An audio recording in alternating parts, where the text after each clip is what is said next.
Good to be with you.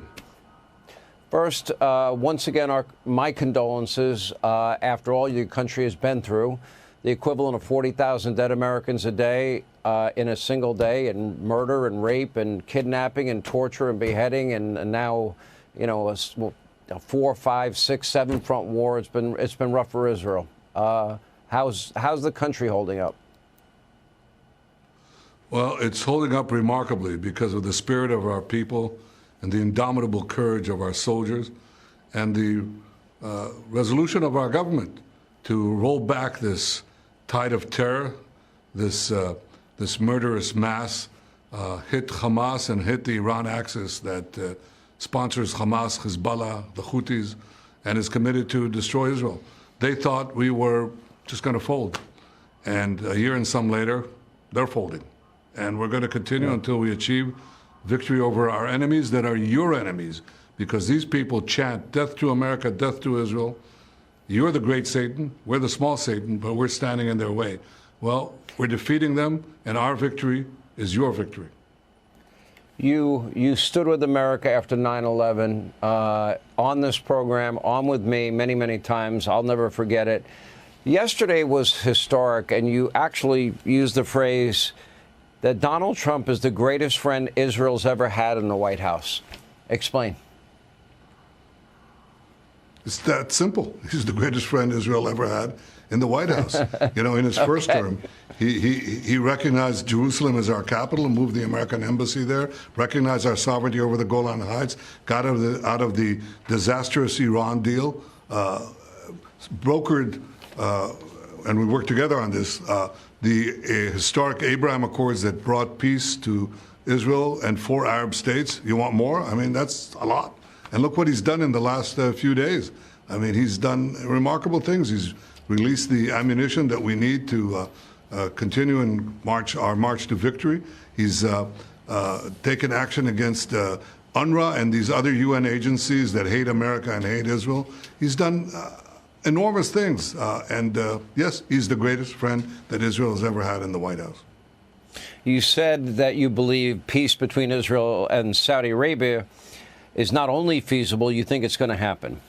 And President Trump, I'll juxtapose that with what he said about Gaza and how Gaza has been basically turned into rubble. And, you know, he talked about that America would go in, dismantle the dangerous unexploded bombs, level the site, rid the site of destroyed buildings, and create an economic development that would simply supply unlimited jobs, housing for people in the area, and really make it a place worth living in. Is that anything you expected, and do you share that belief? And what do you make of American media taking that? He's taking over Gaza. He sounds like he's rebuilding Gaza to me. Yeah, well, I don't think he talked about sending U.S. troops to complete the job of destroying Hamas. That's our commitment. That's our job, and we're absolutely committed to it. And I also don't think he said that he's going to fund it. He said that neighboring states, wealthy states, would do it. But the actual idea of allowing first Gazans who want to leave, I mean, what's wrong with that? They can leave, they can then come back, they can relocate and come back, but you have to rebuild Gaza. If you want to rebuild Gaza, you can't have, this is the first good idea that I've heard. It's a remarkable idea. And I think it should be really pursued, examined, pursued, and done, because I think it will create a different future for everyone. 2 things the president said yesterday. One is that we have to ensure Hamas is eliminated and restore peace to that area. And the second thing he said is Iran cannot have a nuclear weapon. You are the first leader of a state. You're the first prime minister, you're the first president to come visit the White House in his second term. Between the reports that I read, even in the New York Times and elsewhere, and my sources, we keep hearing that Iran is very close to nuclear capability. I don't have the intelligence you have. I don't know what our country's intelligence has, but all indications are they want a nuclear weapon. Am I leaning into something that I shouldn't lead into? Was this a sort of an emergency meeting about the state of Iran? Well, there's no question Iran is gearing up to get nuclear weapons. They probably would have been there 10 years ago already if we hadn't taken various actions to hold them up. We held them up, we slowed them down, but we haven't stopped them completely. So yes, they're seeking to do that. And of course we discussed this. And the president said something very simple, which I said as well.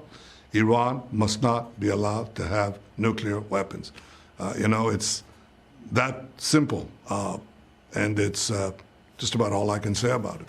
Iran should not have nuclear weapons. Well, they can have nuclear weapons. I would think, the president talking about other countries in the region, Egypt, Jordan, the Saudis, the Emirates, I would think it's in their best interest to help resolve the issues in Gaza and Hamas and Lebanon and Hezbollah and Islamic Jihad and the Houthi rebels. I think it's in everyone's best interest. But I think they all would unite against an Iran. They would fight against Iranian hegemony and power with a nuclear weapon. I would think they all want that. Well, I think it's common knowledge that most of the Arab countries have shifted from seeing Israel as their great enemy to seeing Iran as their great enemy. They don't often say it, they often hide it, but they recognize that Israel is the one country in the Middle East that fought Iran. We fight Iran. Iran openly declares its goal to destroy us. We didn't seek that conflict. They seek it. They openly say that they will wipe out the Jewish state. And they openly say that their goal is not merely the Jewish state, but to conquer the Middle East and go beyond that, and also blackmail the United States with nuclear weapons. So in resisting this and taking action against this, we're not only doing it for our own survival, but again, for the interest of many countries in the region, the U.S. interest as well. I think the interest of peace in the world. You don't want a world in which the Ayatollahs have nuclear weapons and the means to deliver them. That's not going to produce peace. That's going to produce the most horrible of wars. It has to be stopped. Do you believe, and you were pretty confident, that all the hostages that are alive will be returned? You are confident of that? Well, it's first of all a goal that we set. We set 3 goals vis-a-vis Gaza. 1, destroy Hamas's military and governing capabilities. 2, release all the hostages. And 3, ensure that Gaza does not pose a threat to Israel anymore. And we're committed to achieving all 3. So far, we've decimated most of Hamas's military power. Not all. There's some left. And we'll make sure that it's not there when this war ends, and it could end very quickly. Second, we've released so far about 70%, more than that actually, of the live hostages, which nobody believed we would do. And we're committed to getting everyone out, both the living hostages and unfortunately also the dead hostages, which Hamas also keeps. They're that cruel, they're so monstrous. They actually keep bodies as hostages too. It's just incredible. So yes, we intend to commit to do that. I won't talk here how we intend to do it, but it's something that is in my mind. It's also on the president's mind. We don't leave it. My last question to you, back to Donald Trump.